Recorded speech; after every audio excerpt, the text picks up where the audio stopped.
അപ്പോൾ നമ്മളിന്ന് കാണിക്കാൻ പോകുന്നത് സ്ട്രീറ്റ് ഫൈറ്റിൽ അടിക്കാൻ പറ്റിയ 3 കിക്കാണ്. സിമ്പിളായിട്ട് അടിക്കാൻ പറ്റിയ എല്ലാവർക്കും ചെയ്യാൻ പറ്റിയ കിക്കാണ്. ഇതിൻ്റെ പ്രത്യേകത എന്ന് പറഞ്ഞു കഴിഞ്ഞാൽ അടിച്ച് തെറിപ്പിക്കാൻ പറ്റിയ കിക്കാണ്. സിമ്പിളായിട്ട് അടിക്കാൻ എല്ലാവർക്കും അടിക്കാൻ പറ്റും. ഒന്നാമത്തെ കിക്ക് എന്ന് പറഞ്ഞാൽ ഫ്രണ്ട് കിക്കാണ്. എല്ലാ സ്ട്രീറ്റ് ഫൈറ്റിലും കാണാറുള്ള ഒരു സാധാരണ കിക്കാണ് ഫ്രണ്ട് കിക്ക്. ഇത് അടിക്കുമ്പോൾ ശ്രദ്ധിക്കേണ്ട ഒരു കാര്യം എന്ന് പറഞ്ഞു കഴിഞ്ഞാൽ സാധാരണ അടിക്കണ പോലെ അല്ല, ചെറിയൊരു വ്യത്യാസം വരുത്തി അടിച്ചു കഴിഞ്ഞാൽ കുറച്ചും കൂടി പവർ കൂടുതൽ നമുക്ക് ജനറേറ്റ് ചെയ്യാൻ പറ്റും. സാധാരണ അടിക്കുന്നത് ഇങ്ങനെയാണെങ്കിൽ ചെറിയൊരു മാറ്റം വരുത്തിയിട്ട് ടോയുടെ ഭാഗം വെച്ചുകൊണ്ട് അടിക്കാൻ ശ്രമിക്കുക. അങ്ങനെ അടിക്കുമ്പോൾ പ്രത്യേകം എന്ന് പറഞ്ഞു കഴിഞ്ഞാൽ ഹെവി പവർ ആയിരിക്കുള്ളൂ. ഇപ്പോൾ ഈ അടിക്കണ പോലെ ഒറ്റയടിക്ക് ആൾ തെറിക്കും. അതുമാത്രമല്ല, ചെറിയൊരു കാര്യം കൂടി വ്യത്യാസം വരുത്തി കഴിഞ്ഞാൽ പവർ കൂടും. അതെന്താണെന്ന് വെച്ച് കഴിഞ്ഞാൽ നമ്മുടെ ഹിപ്പി എന്നുള്ളൊരു പവറും കൂടി അങ്ങോട്ട് കൊടുക്കാൻ ശ്രമിക്കുക.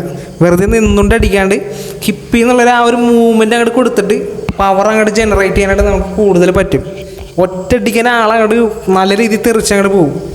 നമ്മൾ ഇതങ്ങോട്ട് പ്രാക്ടീസ് ചെയ്ത് കഴിഞ്ഞാൽ ഇത് മതി സാധനം. ഒറ്റയടിക്ക് ആൾ തെറിച്ച് പോകും, ഉറപ്പാണത്.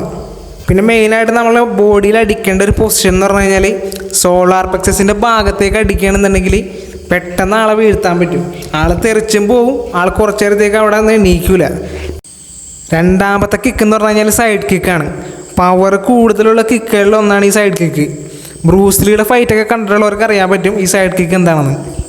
ഈ സൈഡ് കിക്ക് അടിക്കുമ്പോൾ നല്ല പവർ ജനറേറ്റ് ചെയ്ത് അടിച്ചു കഴിഞ്ഞാൽ ആൾ വെറുതെ അങ്ങോട്ട് തെറിക്കും അങ്ങോട്ട്. ഇത് അടിക്കണതിൻ്റെ റൂട്ട് എന്ന് പറഞ്ഞു കഴിഞ്ഞാൽ നമ്മൾ ഫൈറ്റിംഗ് പൊസിഷനിൽ നിന്ന് കഴിഞ്ഞാൽ അടിക്കേണ്ട ആളുമായിട്ട് നമ്മൾ ക്ലോസിലാണ് നിൽക്കുന്നത്, ക്ലോസ് റേഞ്ചിലാണ് നമ്മൾ നിൽക്കണമെന്നുണ്ടെങ്കിൽ ഫ്രണ്ടിലത്തെ കാലിൽ അടിക്കണതായിരിക്കും കൂടുതൽ നല്ലത്. ഇനി അതല്ല, നമ്മൾ കുറച്ച് ലോങ് ഡിസ്റ്റൻസിലാണ് നിൽക്കണമെന്നുണ്ടെങ്കിൽ ബാക്കിലത്തെ കാലിലും. അത് നിങ്ങളുടെ ഒരു സിറ്റുവേഷൻ അനുസരിച്ച് വേണം അടിക്കാനായിട്ട്. അപ്പോൾ ഇതുപോലെ ലോങ് റേഞ്ചിലാണ് നിൽക്കണമെന്നുണ്ടെങ്കിൽ ഫ്രണ്ടിലത്തെ കാലിൽ അടിച്ചാൽ മതി. വളരെ സിമ്പിളായിട്ട് അടിക്കാൻ പറ്റിയ കിക്കാണ് ഈ സൈഡ് കിക്ക്. അതിൻ്റെ ആ റൂട്ട് അറിഞ്ഞു കഴിഞ്ഞാൽ ഏതൊരാൾക്കും നിഷ്പ്രയാസം ഈ സാധനം അടിക്കാൻ പറ്റും. നല്ല പവർ കൂടിയ കിക്കാണ് ഈ സാധനം. അടിച്ചു കഴിഞ്ഞാൽ ആളങ്ങോട്ട് തെറിക്കും. അതാണ് അതിൻ്റെ പ്രത്യേകത. നമ്മുടെ കൈയിനേക്കാളും കൂടുതൽ പവർ നമ്മുടെ കാലിനാണെന്നുള്ള കാര്യം നമുക്ക് എല്ലാവർക്കും അറിയാവുന്ന കാര്യമാണ്.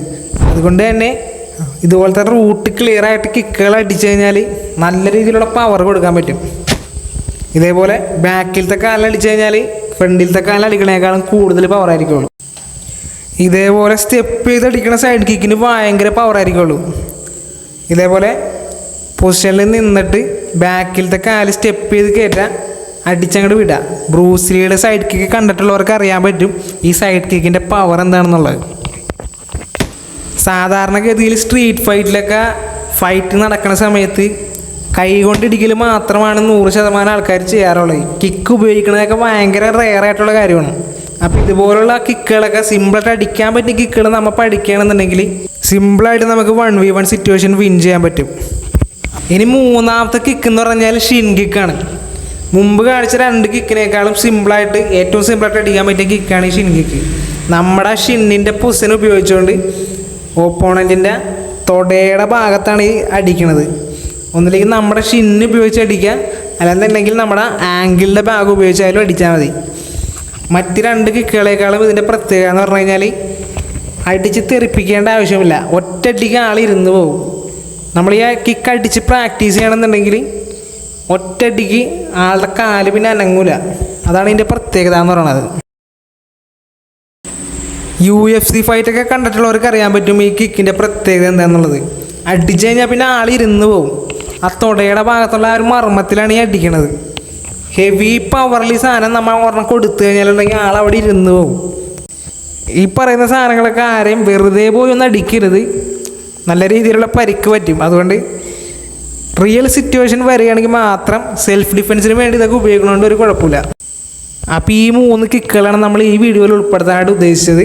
ഇനിയും ഒരുപാട് കിക്കുകളുണ്ട്. അത് നമ്മൾ അടുത്ത പാട്ടിൽ കാണിക്കുന്നതായിരിക്കും. അപ്പോൾ അടുത്ത വീഡിയോ കാണാം.